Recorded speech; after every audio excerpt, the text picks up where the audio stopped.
Straight to a Fox News alert. President Trump is expected to be briefed on the potential next steps for Iran as the regime uses deadly force to crack down on protests being held across the country.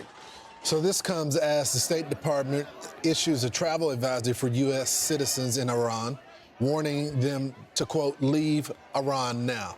And Madeleine Rivera is live at the White House with the very latest. Hey, Maddie.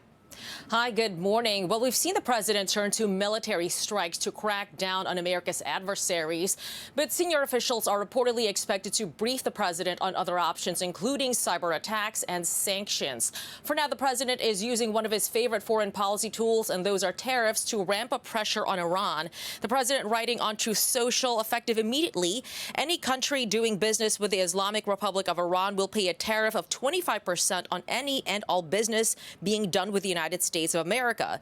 This order is final and conclusive. Still, the White House says the president's preferred course of action is diplomacy.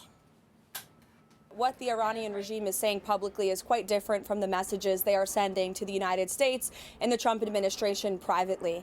President Trump, as for him, he has always expressed that diplomacy is the first option, always has been, always will be. However, he is unafraid to use the lethal force and might of the United States military if and when he deems that necessary. And nobody knows that better than the Iranian regime. Iran has threatened to retaliate against the U.S., but they're appearing to temper their tone, with the country's foreign minister saying, "We are not looking for war, but we are prepared for war, even more prepared than the previous war. We are also ready for negotiations, but negotiations that are fair, with equal rights and mutual respect." Meantime, the White House says an Iranian official has spoken to Special Envoy Steve Witkoff, indicating a direct line of communication is open. Over in Iran, human rights groups say a 26-year-old man, Afran Soltani, is at risk of execution for participating in the protests. His arrest has yet to be independently verified. And of course, as you guys know, that has been difficult given the communication blackout that the government has imposed on the country. Lawrence Ainsley and Charlie. It's unbelievable. Gosh, Thanks, I hope Maddie. they stop that execution. He's a protester. Yeah, there are a no lot kidding. of people protesting. Yeah.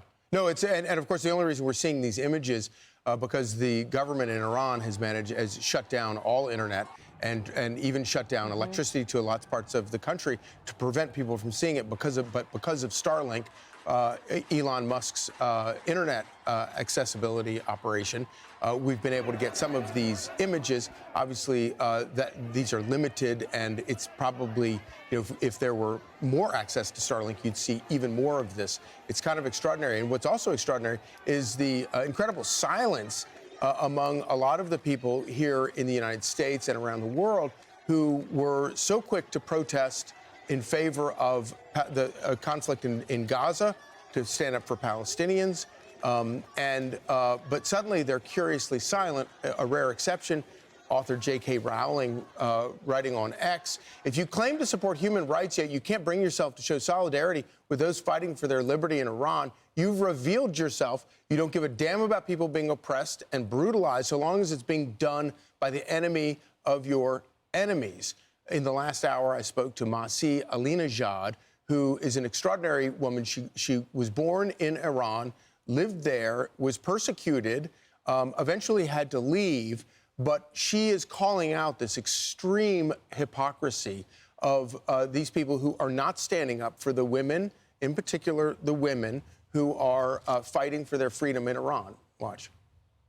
The silence of left and liberal in America, in Europe, is not an accidental silence. It's an ideological silence, because they believe that our suffering of the Iranian women, Iranian men, thousands of people being killed or injured, it's not like the thing that they can talk about it, because it will expose their hypocrisy, and it will expose that how they sympathize with our killers, with Islamist terrorists. When they see that us Iranians are fighting against the same Islamist terrorists, the greatest sponsor of Hamas, then they kept quiet, because they say free Palestine, but they don't know that when we Iranians say free Palestine, we mean free Palestine from Islamist terrorists like Hamas group and the Iranian regime. You know, it's interesting because when she fled to the United States, they actually had to arrest 2 individuals because they were trying to assassinate her right in this country as well. I will say this about Iran. The reason why the lack of protest is so startling for many of us is because Iran is at the center of most of the terrorism in the Middle East. You talk about radical Islamists, whether you're talking about Hamas, or you talk about the violence in Syria or Turkey or anywhere else in the Middle East, it's because Iran is funding, supporting organizations like Hezbollah, the Houthi terrorists as well. And so to see so many protests in the middle of the street when Israel was defending themselves against terrorists, and you not speak out for these young children that are out there putting their lives on the line. They are the real protesters. They're actually advocating for something. So she told you that she can't even talk to her family because of the internet being down and the phone lines being down. She doesn't even know if they're dead or alive. But Trump and Elon have talked about the internet shutdown and access to Starlink. Trump says he's receiving hourly intelligence updates. What's scary, though, is what Caroline Leavitt said. She said what the administration is hearing privately from Tehran sharply differs from what they're saying publicly. They're saying they're prepared for war, but they're ready to negotiate. But what are they really saying behind the scenes? Why is America now saying, if you're an American, you're there, leave now? What's going on? And that meeting that President Trump is having today with members of his staff about Iran, he's been talking about Iran for 2 weeks now. So I'm Steve Doocy. I'm Brian Kilmeade. And I'm Ainsley Earhart. And click here to subscribe to the Fox News YouTube page to catch our hottest interviews and most compelling analysis.